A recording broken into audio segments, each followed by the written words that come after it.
Ousmane Traoré, bonjour. Bonjour, je suis le journaliste. Alors, vous êtes membre actif de l'Union progressiste, un parti auquel vous avez adhéré récemment. Mais avant de parler politique, on va parler développement local. Vous n'êtes pas sans savoir que la ville de Parakou est confrontée depuis un moment à la montée de l'incivisme.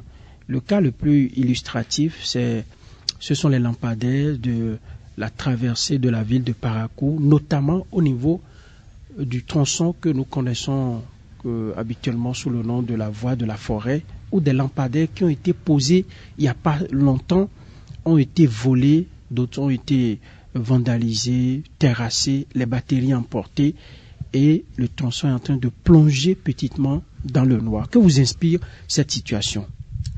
Merci, monsieur le journaliste, pour l'honneur que vous nous faites de pouvoir nous exprimer et apporter notre petite contribution au développement de notre cher et beau pays, le Bénin en général, et notre ville Parakou en particulier.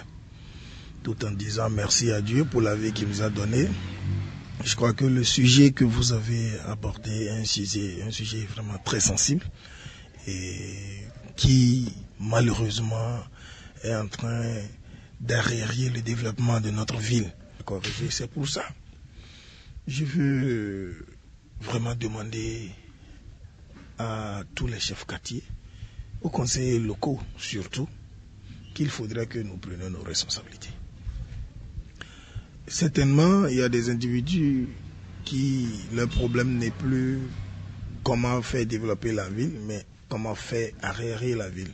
Donc je crois que c'est le moment, c'est l'occasion pour moi de demander à tous les conseillers locaux, surtout eux, parce que c'est avec eux nous sommes en train de travailler pour aider la mairie à aller loin, qu'il faut qu'ils prennent des dispositions, parce que avant tout, chaque lampadaire se trouve dans un quartier.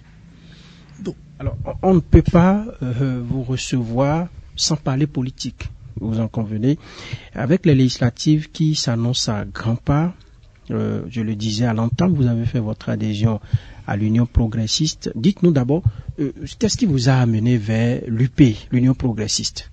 Bon, merci beaucoup. Je crois que nous avons déjà vieilli dans l'Union progressiste. Hein. Notre adhésion a déjà fait un bon moment. C'est simple. Je l'ai toujours dit à l'entame. Après 1001 réflexions, ce n'est pas que moi. C'est tous les militants. Tout le réseau qui a siégé et a décidé. Parce que après 1001 analyses, ils ont compris que la jeunesse, en réalité, doit pouvoir se donner la chance de montrer de quoi elle est capable. La jeunesse doit pouvoir participer activement au développement de ce pays.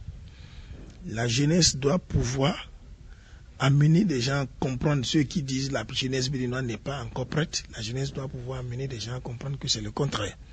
La jeunesse doit pouvoir être capable d'être en réalité l'ambassadeur de la paix pendant les élections, c'est-à-dire avant l'élection, pendant l'élection et après les élections, la jeunesse doit pouvoir être capable d'être l'ambassadeur de la paix.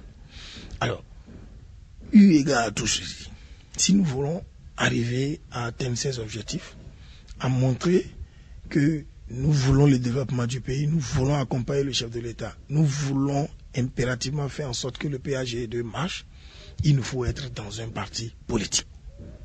Alors, des partis politiques, nous en avons vu, mais quand vous analysez et vous voyez actuellement celui qui est à la tête de l'Union progressiste, vous allez constater que c'est quelqu'un qui est plein d'expérience, plein de bagages, et qui, durant tout son parcours, n'a fait que la promotion de la jeunesse. À travers votre développement, que vous vous sentez mieux dans ce parti politique-là. Alors, qu'est-ce que vous faites sur le terrain actuellement dans la perspective de ces législatives prévues pour janvier prochain? Bon, ce n'est un secret pour personne qu'en son temps, les gens ont toujours pensé que l'Union progressiste est le parti le moins représenté ici. Donc dès aujourd'hui, nous avons toujours demandé aux gens de ne plus considérer les résultats des élections passées. Maintenant, il y a une nouvelle formule. L'Union progressiste s'est réorganisée. Aujourd'hui, Paraguay appartient à l'Union progressiste. Ah oui? Ah oui. Qu'est-ce que vous le faites dire? Bon, c'est simple. Même si le travail que nous avons fait, l'explication que nous avons donnée à la jeunesse, les différents engagements, les différentes déclarations, les différents groupes qui se sont engagés à aller avec nous, vous allez comprendre que même si on dit qu'il y a élection aujourd'hui, il serait très difficile de battre l'Union progressiste. D'accord. Nous allons prendre date et voir ce que, si vous êtes un bon devin, si vous êtes un bon calculateur politique, Ousmane Traoré sera-t-il candidat? Regardez droit dans la caméra et dites-nous, est-ce que vous êtes candidat aux législatives? Bon, être candidat aux élections législatives, pour moi, c'est déjà trop tôt et trop parti. Je suis dans un parti politique très organisé, qui se respecte. Je ne peux pas me permettre de me lever aujourd'hui et dire je suis candidat aux élections législatives.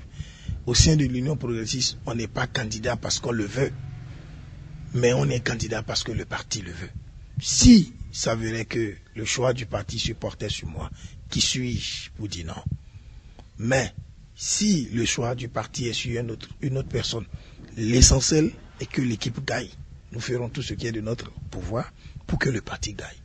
Voilà ce que je pourrais dire en ce qui concerne cette question. Très stratégique et très diplomatique, votre réponse, on verra bien. Mais vous allez vous battre quand même pour la cause. Vous êtes candidat?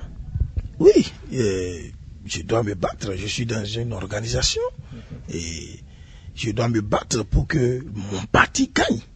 Ousmane Traoré, membre actif du parti L'Union progressiste, opérateur économique, vous l'avez écouté sur les questions de développement au plan local. Il s'est prononcé également sur les législatives en perspective. Mesdames et messieurs, merci de nous avoir suivis. N'oubliez pas de partager, de liker, d'aimer, en tout cas de partager le lien, d'aimer, suivez nos programmes. Vous ne serez pas déçus. Toute l'équipe de Fraternité FM TV vous remercie pour votre attention.